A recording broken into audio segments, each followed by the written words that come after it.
April 2nd, 2025 will forever be remembered as the day American industry was reborn, the day America's destiny was reclaimed. To make it better in the end, it's going to be really annoying in the short term when your house is getting remodeled and there's drywall dust everywhere and there's workers in your living room. The reality is that remodel has got to happen in order to make things stronger and more stable on the back end. Great. It's like a home remodel. I feel Money Monk. Money is just a human fiction. It does not exist. Especially your money, which does not exist. This show will guide you into our new economic reality. Ignore the market and find joy in your work, which you have to keep doing now that you can't retire. It's the perfect show. Right out of your mouth. Do you hear me? Money Monk. Enlighten your... For 25 hours. Senator, Pete's biggest burrito was held by Hitler. Someone should probably... This is not The Onion. This is real politics, real spin, and a Senate speech so long the cameraman missed his kid's graduation. America's Economic Liberation Day is here, and it might cost you your kidneys. We've got record-breaking speeches, made-up holidays, and a media that can't stop asking about bathroom breaks. Welcome to the only channel giving you raw breakdowns of political absurdity. Subscribe for more truth and laughs in a world losing both. Let's kick off with a Supreme Court race in Wisconsin. Yes, the one nobody cared about until someone told us to. Despite Elon Musk throwing $25 million behind conservatives, the liberal judge won. Cue The Daily Show's mic drop. Suck it, Elon. Now you only have $340 billion. And just when Dems thought they'd peaked, boom, Cory Booker steps in with a historic move. Books. Last night, Democratic Senator Cory Booker concluded the longest... Why? He was protesting the Trump administration's policies. The man talked for over a day. So what did the media ask after 25 hours of substance? This is why our country is in the shape that it's in. The media... Senator, a follow-up. Poo-poo?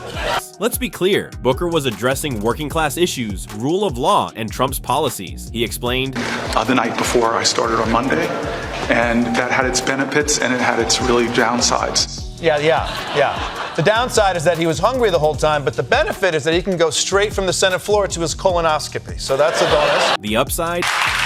It's pretty amazing. He didn't eat. The downside? Apparently journalism is dead. While Dems were celebrating stamina, Trump declared a new holiday, Liberation Day. What is Liberation Day? Just moments ago, President Trump officially announcing widespread, what he calls reciprocal tariffs, at least 10% on practically all goods coming into the United States. Trump's pitch.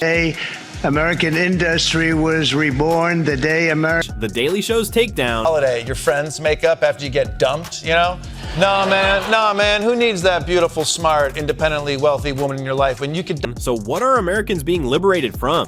The ability to afford goods. And yes, Republicans are prepping the public for economic disaster. I feel like in some ways in the economy, this is kind of like a kitchen remodel or a bath remodel. There's a bit of a mess at the beginning, but everybody has a long-term look of where we're headed. I mean, if you're going to remodel your house to make it better in the end, it's going to be really annoying in the... But don't worry, it's just like history, but if you give me a day off from work, you can call it whatever you want, to be honest with you. Now, you might be thinking, what am I even being liberated from?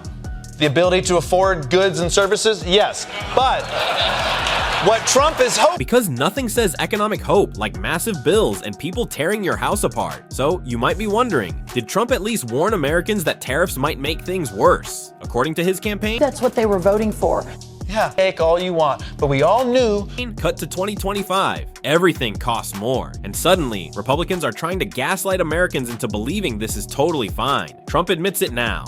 And they especially don't like the people in charge of... But wait, the GOP has a metaphor. History, but if you give me a day off from work, you can call it whatever you want, to be honest with you. Now, you might be thinking, what am I even being liberated from? The ability to afford goods and services? Yes. But what Trump is hoping happens is that businesses move back to America. But until then, Republicans are preparing Americans for the... The only thing missing is someone comparing rising grocery prices to a spa day with sledgehammers. And when that doesn't work, they go full Zen master. Fox News, desperate to distract you from the economic avalanche, comes up with a solution. Do you believe Americans can afford higher... So obsessed with your money in the first place. Yeah.